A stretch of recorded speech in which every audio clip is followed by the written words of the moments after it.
ठंडा भी कहता कि आज हम ही रहम। सुनबे के लिए कि काल बलि कबो बकरा बकरी मुर्गा मुर्गी शेर भेड़ बन के मारे लन। अब सुन लो जतनी बतियो अब सेटिंग होता तो हम बताइयो देतनी। काल बलि महाराज से भेंट हो गई। जैसे चाचा नतिया के लेके गोविंदपुर आयल हेलो हेलो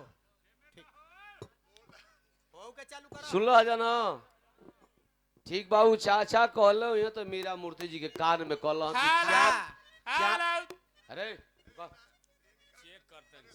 हरे सर से कहलो हारमोनियम मास्टर साहब से कि तनी चा पी दे कि राम कुल कनका कदस राम कुल बिया दोस बिया दोस पता नहीं। भाई देखो गोविंदपुर जीप धो के कहना कि झूठा में गाँव मंगरौली। हाँ तो का कहें जानता ए बजी जीभिया धो के कहो कि झूठा में गाँव मंगरौली।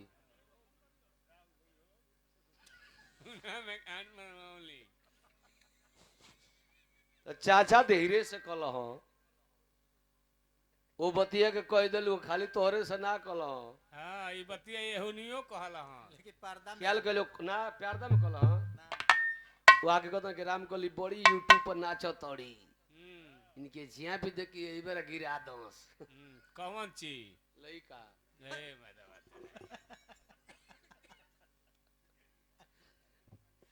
तो भाई उनके कला तो ठीक बा हमनी के मर्दाना आदमी है जब हमनी के थोड़े उकुलोई मर जली बोले लेकिन उकुल ना हो भाई ना नहीं बुझले होयन कि शंकर जी हमन ता काल बलि के बारे में तनी बता दे हम हमारा पिंटू कवि जी कहाँ बैठल हो। कवि जी ऐसा ही एगो गांव में देखते बनी जा जैसे हम कमलेश भैया के ना कनी हो कि भैया बड़ा बोझ बचा के रहे के पड़ी सरकार में वाह केकरा संगे का कब हो जाई केहू जानत नहीं खे। हाँ ये चाहिए ऐसे जैसे तो लोग रोडवा बनता है 4 लेन थवा ऐसा ही रोड बा कोनो अचानक के छोटे लड़का के एक्सीडेंट हो गई बा गांव को 4 गो पुरान लोग बतियाओ तक अरे यार हेलो ई काल बलि भी बड़ा गड़बड़ आदमी हूँ। हाँ बड़ी बदमाश है। बताओ फलाना भैया के कोई छोटे लड़का रहा एक्सीडेंट में मर गई हो आ पुरान आदमी फलाना काका का खटिया कटाइल बा मुँहते नहीं खन लैकने के काल बलि मुआवत जैसे ना सुन लगी शेर भेड़ बकरी बन के आवेल चारों जना बतियावत जाओ बुरबका किस्म के बैठल बा कलश के चाचा ई काल बलिया कहाँ रहेला सारे हाँ ई शेर भेड़ बन के आवता हां ई खाली सारे डी पर रहत होई ई कहाँ रहेला तनी बतावा जाऊ। बुढ़ावा चारों सोचे लगल जैसे देखा हमारा आगे भोला काका हो जो कल की चाप देख लइका हो जा आगे ई नहीं के खाली थोड़े खोल ई कम रंग बाज थोड़े नहीं गोविंदपुर घर हो हां तब ता बैठे चाचा देखा हम इनके अब चापत हई हाँ कि अब हमार होला कि इनकर होला ता उजन लड़बकवा रहल कल कि चाचा उ कल बलिया कहाँ रहेला पुराना आदमी 4 गो बैठल हो कल के 2 रुपया दे के हटावे के बुद्धि देल ठीक नहीं खे। हाँ बूढ़ऊ लोग कल कि बेटा काल बलि जंगल में रहलो हां कलस तो सारे से आज भेंट कर ओकरा से आज भेंट करब कि काहे लइकन के मुआवत काहे ने कि हमरे गांव के बूढ़वन के मुआवत दौड़ल गइल जाके जंगल में बैठ के तपस्या करता त्राहे यमराज जी त्राहे काल बलि महाराज प्रकट होइए इतना तपस्या कैलस काल बलि महाराज प्रकट भइलन उनकर सवारी कौन ची रहल कौन ची का भैंसा क वाह उ मूर्हा भैंसा पर बैठ के कहला कि साला सतयुग त्रेता द्वापर कलयुग 4 युग में काल बलि के नाम से हई सब कांपेला। अच्छा ही बताओ जो केहू चाहता काल बलि से भेंट कइल ना ना सब ये चाहता कितना कवि गा खेत लिखा ले हाँ फोर लेंथ में पड़ल बा आखिर काल बलि के बोलावा तक कवन भगत हो जाए के पड़ी। काल बलि महाराज अइलन कहलन कि बेटा आंखें खोलो काल बलि ये जमराज तुम्हारे सामने है। कलश कि तू ही है वही उ लइकवा कहलस तू ही हुआ कि लइकन के मुआवत तोड़ा कौन ही तुम्हारी चार लड़के जे पसर जा। जमराज कहल कि मारे खातिर बोलौले कि कुछ मांग ले, हाँ कुछ मांग ले हमरा से। यमराज जी से कहलस तो मांगब तो एक आध गो ना मांगो, हाँ 4 गो चाहिए हमरा के। जमराज जी कहल कि 4 गो। हाँ तू 8 गो मांग मांग कलश के हमारा के 4 गो वरदान दे दो जमराज जी, तब तो तोहर जान छोड़ब न, ते बिना मुआवले छोड़ब ना। हाँ अब जमराज जी कहलक तो मांग, जल्दी मांग। मांग 4 गो तो के का चाहिए? कलश की जमराज जी भगी हम 4 गो वरदान तो से मांगब, ऐसे कि तू बड़ा लइकन के मुआवत तड़ो। हाँ जमराज जी कहलक कि का चाहिए? कलश की देख जमराज, है जौन तू भैंसा लेके आइल बड़ो, हाँ इतना जना जान लो कि जमराज जी के सवारी भैंसा के हो, वाह दुर्गा जी के सवारी शेर के हो, भगवान भोलेनाथ के सवारी बैल के हो। हाँ है ना चचा? है ना? त कलश की पहला हमके वरदान में तू ही दे दे कि जौन तोरी भैंसा कही सिंह मूढ़ा सिंह बा। हाँ उ गोल हो जा मूढ़ा सिंह का गोल तो बटले बरे बाबू। वरदान में दे दे कि तोरी भैंसा के जौन मूढ़ा वाली सिंह बा उ घोड़रोज की सिंह नहीं सीधा सीधा हो जाओ। हाँ खड़ा हो जा। जब महाराज कहल कि बड़ा महंगा भैंसा किन नहीं रे बेटा, तू तो काहे के कर नक्शा बिगाड़ तड़े। भैंसा का भाव बिगाड़े हैं? लगले कलश के सुनो, देर बतियबो हाँ तो मारब हित दुई लौर। हाँ जब महाराज कहल कि साला ई पक्का ही उहे भाई मार दे। कहल कि ए ओ मस्त हमारी भैंसा का सिंह सीधा सीधा हो जाए। जमराज जी की भैंसा का सिंह सीधा सीधा हो गई। वाह कहल कि गजबे ई भगत मिलल बे, का मांगता हमसे? भैंसा का सिंह तो घोड़रोज की सिंह नहीं हो गई। वाह कहल कि बेटा दूसर का मांग। कहल कि दूसर का वरदान में तू हमके ई दे दो कि तोरी भैंसा का दोनों सिंह एगो में सट जा। वाह जमराज जी कहल कि साला बोले तो ई सीधा करौलो स, अभी सटावत दा अभी सटावता। ई कैसन भगत है, कवन वरदान मांगत हो? कहल कि ए मस्त हमारी भैंसा का सिंह सीधा सीधा सट जावे के में। जमराज जी कहल कि तीसरा मांग। कहल कि जमराज जी तीसरा वरदान में हमके तू ही दे दे कि भैंसा के सिंह पर कूद के बैठो। बड़ा काल बली तू मुँह बड़ा बकरा बकरी शेर। हाँ रुका आड़ा एकदम पतो ही रखने हुआ का चुप रहा। कलश की कूद के सिंह पर बैठो। हाँ अब जमराज जी डरने करस का लौड़ियों लोग खड़ा हो जाओ।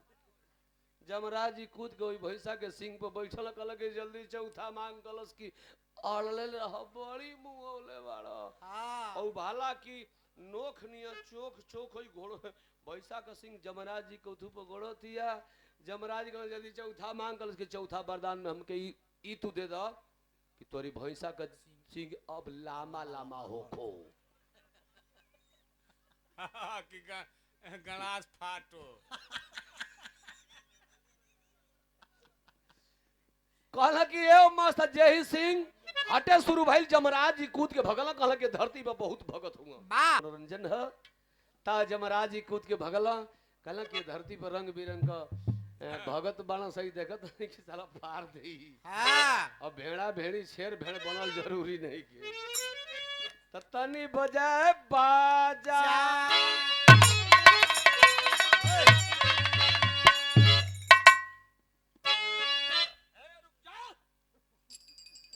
आवा।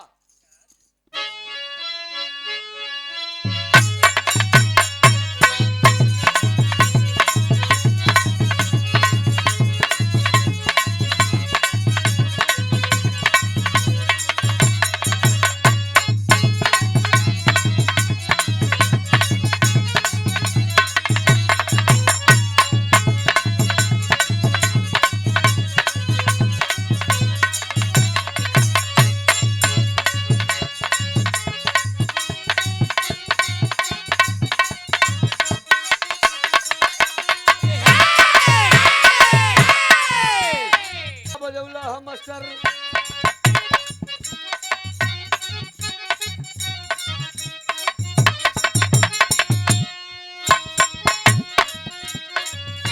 यही भौजी ने कोनो दुलही रहल।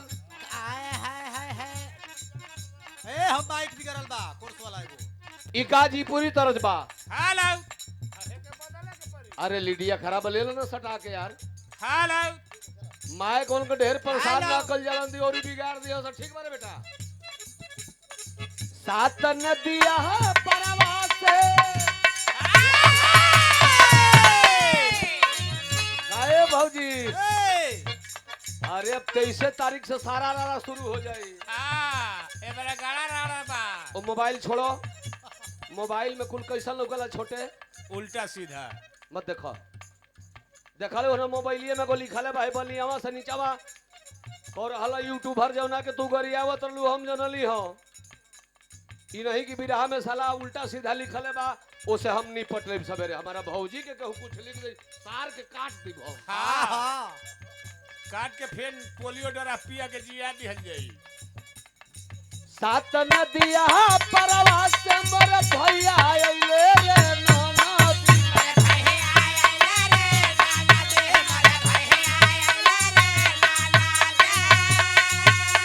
बारह तरफ जहाँ बाजे लगे परछौना पर द्वार पूजा पर खेते में सिवाने में माई बहन लोग नाचे लागे हमारे भैया आइले रे।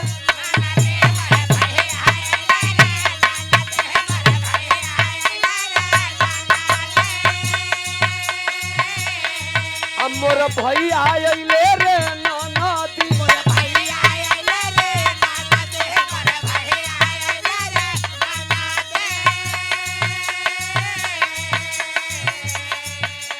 अरे तब नाही बाबा पिदाए भौजी हो। वो नीता कलू भैया कुछ न कहे।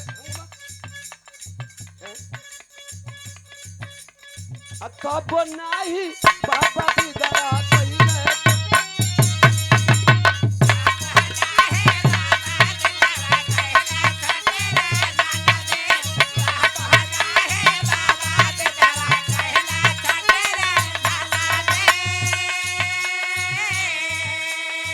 किसिया कतेलवा मोर करहिया जोरे रे ननदी।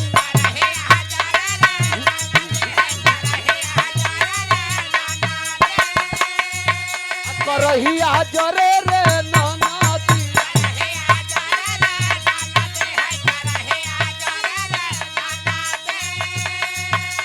अरे तब नाही बाबा विधवा कइले छोट।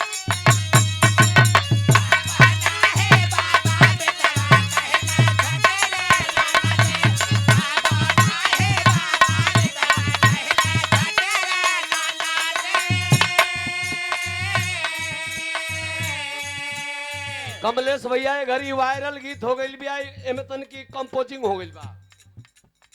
यही मीरा मूर्ति जी ने कोनो दुल्ही बिया मर्दा विदेश में रहता और ओकर जौन मिलन हुआ बा बार बार वीडियो कॉलिंग करता तब ले बुढ़ऊ पकड़ लिहले भोलावा का बाबा। हां भोलावा का बाबा। ओई रे दादा पूछा तो ना पतोहिया से जौन कहला ना बुढ़ऊ की तनी चाप दे कि राम गोल को हो जा। उहे बुढ़ऊ पूछत न करे पतहिया ई कवन या कौन है कवन फोन करता उ कहते कि ये बाबूजी रम केला हो। ऐसा तो बदमाशी उ ना करेला। पतहिया कहतिया कई के वीडियो कॉलिंग ई त दिनवा रतिया रोता। कई के वीडियो कॉलिंग ई त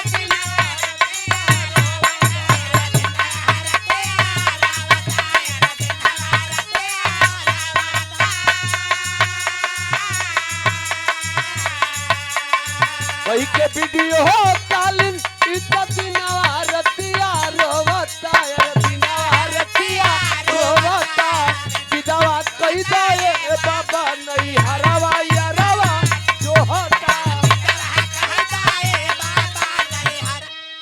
तामरी सूरतिया ओकर मनवा हमार मोहता कारे कमले।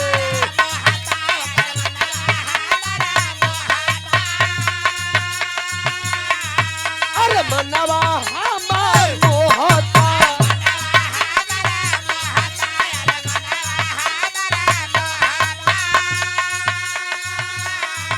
अरे विधवा को दो ए बाबा नहीं हरावा यार